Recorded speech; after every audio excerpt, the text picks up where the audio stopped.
I'm been very concerned lately about China and sort of we have transferred so much money from our economy over to China by buying all those things and supporting their economy over there so they could make more and more money. They are now all over Africa, buying things and investing over there and getting those countries dependent on them and supporting, non-democratic people. And I'm just like wondering, whom? Well, we are in a country that supports Saudi Arabia. Yes, that's true. Right. So suddenly we have a problem with, superpowers supporting non-democratic people? Yes, yes, I do, but I also am just concerned that we've sort of created the economic power that China sort of has now, and they're using it, I fear, going to be using it against us eventually and against the better interests of a lot of people. Allow me to put your mind to rest. Okay, great. You shouldn't worry about that. Okay. It's very simple. And let me explain why you shouldn't worry about that. But please continue. Well, they're in Africa. They're lending money to countries to build ports and different infrastructure. To build what? Port, and harbors. What's wrong with that? And because countries that need ports get ports. But they're making people dependent on. I know it's the same thing that we've done, which is no, it's horrible not. Around the world. They are far more humanistic than the United States ever was. Really? Okay. Absolutely. Great. So. Let me give you an example. Of course, they are peddling for influence. Yeah. Yeah. But they are non-interventionist. Absolutely non-interventionist in a way that Europeans, the West, has never managed to fathom.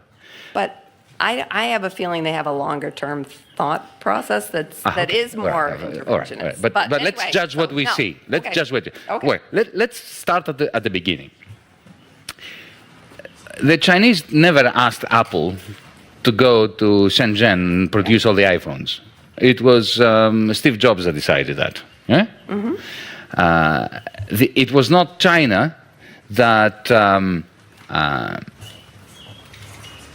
went to Washington, D.C. and demanded that they buy a third of your national debt. If they hadn't bought it, you would be in serious trouble. Mm-hmm. Okay. Number 3. I did allude to this in my talk. If in 2008 China had not cranked up their credit bubble, you would be in a new Great Depression now. Mm-hmm. So, China, the United States, and the European Union are absolutely synergistic, and they need one another in a way that if we fail to acknowledge and to nurture, billions of people, including the majority of the people in this country, are going to suffer. Now, I am not going to stand here and defend China and the Chinese Communist Party. I already made some negative remarks about the Chinese Communist Party in referring to, mm-hmm. their attitudes as being compatible with those of Wolfgang Schäuble. My concern about China is the authoritarian manner in which the Chinese regime is treating the Chinese people. As a Democrat, I have a problem with this. Mind you, I have to tell you that, from my understanding of China, it's a very interesting social experiment, in the sense that at the local level, the regional level, you now have a boisterous democracy. At the local and regional level. Even with popular success stories in overthrowing local authorities, local bureaucrats who have been corrupt, who have been this, who have been that, who have been the other. When it comes to the influence of China outside its borders, I have to say, firstly, it's quite remarkable that they don't seem to have any military ambitions.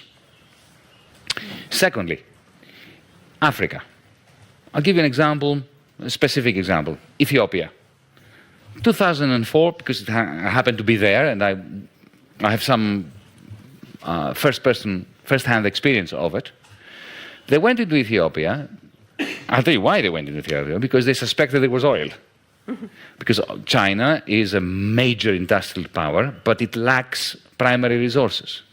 Now, instead of going into Africa with troops, colonially, destroying the country, killing people like the West has done for the last 100 years, what they did was they went to Addis Ababa and they said to the government, we would like, we can see you have problems with your infrastructure, we would like to build some new airports, upgrade your railway system, create a telephone system, and rebuild your roads.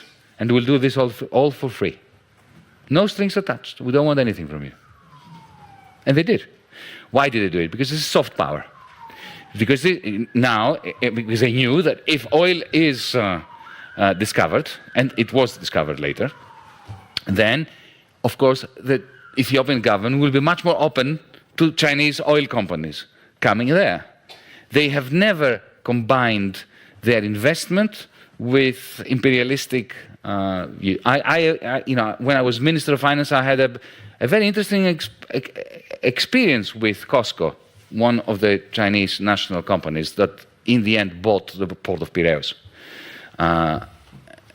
When I moved into the ministry, I found a contract from the previous government that they had already sold the port of Piraeus for a pittance and under ridiculous conditions to the Chinese, under the guidance, of course, of the European Union and the International Monetary Fund as well.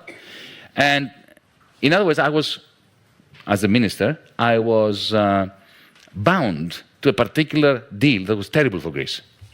And I went to the Chinese and discussed it with them. And I was really astonished. I said to them, look, you're paying too little, you're not committing to a sufficient level of investment, and you are treating our workers as fodder. You are effectively subcontracting labor to horrible companies that exploit the workers, and I can't deal with this. Effectively, I proposed to them to renegotiate the contract. So instead of getting 67% of the shares of the port, they would get with the same price 51. The remaining shares would go into the Greek pension fund system in order to bolster the capitalization of the public pensions. Secondly, I want you to commit to 180 million euros of investment within 12 months. And thirdly, proper collective bargaining with the trade unions and no subcontracting of labor. And to my astonishment, they said, okay. Can you imagine if that was a German company or an American company? That's why I'm saying I don't think you should worry. Okay, I won't.